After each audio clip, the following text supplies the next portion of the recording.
ಲಿಂಗಸ್ಕೂರಿನ ವಕೀಲರ ಸಂಘಕ್ಕೆ ಎರಡನೇ ಬಾರಿಗೆ ಅಧ್ಯಕ್ಷರಾಗಿ ಭೂಪನಗೌಡ ಪಾಟೀಲ್ ಕರಡಕಲ್ ತೀವ್ರ ಕುತೂಹಲ ಕೆರಳಿಸಿದ್ದ ಲಿಂಗಸ್ಕೂರು ತಾಲೂಕು ವಕೀಲರ ಸಂಘದ 2026 ಮತ್ತು 28ನೇಯ 2 ವರ್ಷದ ಅವಧಿಯ ಅಧಿಕಾರಕ್ಕಾಗಿ ನೇರ ಹಣಾಹಣಿ ನಡೆದು ಭೂಪನಗೌಡ ಪಾಟೀಲ್ರ ಫೈನಲ್ ಬಯಲುಗೆ ಸಾಧಿಸಿದರೆ ಕ್ರಾಸ್ ವೋಟಿಂಗ್ನಿಂದ ಉಪಾಧ್ಯಕ್ಷ ಹುದ್ದೆ ಮಾತ್ರ ಎದುರಲ್ಲಿ ಪೆನಾಲ್ ಸಿಕ್ಕಿದೆ. ಅಧ್ಯಕ್ಷ ಸೇರಿ ಎಲ್ಲ ಪದನಾಮಗಳ ಹುದ್ದೆಗಳನ್ನು ಪಾಟೀಲ್ ಟೆಕ್ಕಿಗೆ ಪಡೆದು ನಗೆ ಬೀರಿ ಎದುರಾಳಿನ ಪೆನಾಲ್ಗೆ ಉಪಾಧ್ಯಕ್ಷ ಹುದ್ದೆಗೆ ಮಾತ್ರ ತೃಪ್ತಿ ಪಟ್ಟುಕೊಳ್ಳುವಂತೆ ಮಾಡಿದೆ.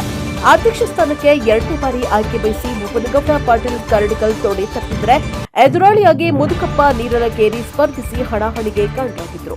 ಈಚೆಗೆ ನಡೆದ ಚುನಾವಣೆಯಲ್ಲಿ ಭೂಪನಗೌಡ ಪಾಟೀಲ್ 108 ಮತಗಳನ್ನು ಪಡೆದು ನಗೆ ಬೀರಿದ್ರೆ ಎದುರಾಳಿ ಮುದುಕಪ್ಪ ನೀರಲಕೇರಿಗೆ 101 ಮತಗಳಿಗೆ ಮಾತ್ರ ತೃಪ್ತಿಪಟ್ಟುಕೊಂಡು 7 ಮತಗಳಿಂದ ಸೋಲುಂಡು ಗೆಲುವಿನ ಹಾದಿ ಸುಗಮಗೊಳಿಸಿದ್ದಾರೆ.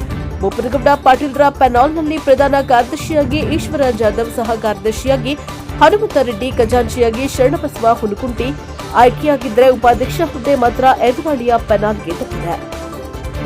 ಮುಖ್ಯ ಚುನಾವಣಾ ಅಧಿಕಾರಿಯಾಗಿ ಕುಪ್ಪಣ್ಣ ಮಾಣಿಕ್, ಸಹ ಚುನಾವಣಾ ಅಧಿಕಾರಿಯಾಗಿ ಆದಪ್ಪ ಯಾದವ್ ಕಾರ್ಯವನ್ನು ನಿರ್ವಹಿಸಿದ್ದಾರೆ. ಒಟ್ಟು 209 ವಕೀಲರು ಮತದಾನ ಮಾಡಿದ್ದಾರೆ. Bureau report Mallikarjun Turvihal, Prajaprabha TV, Lingsugur.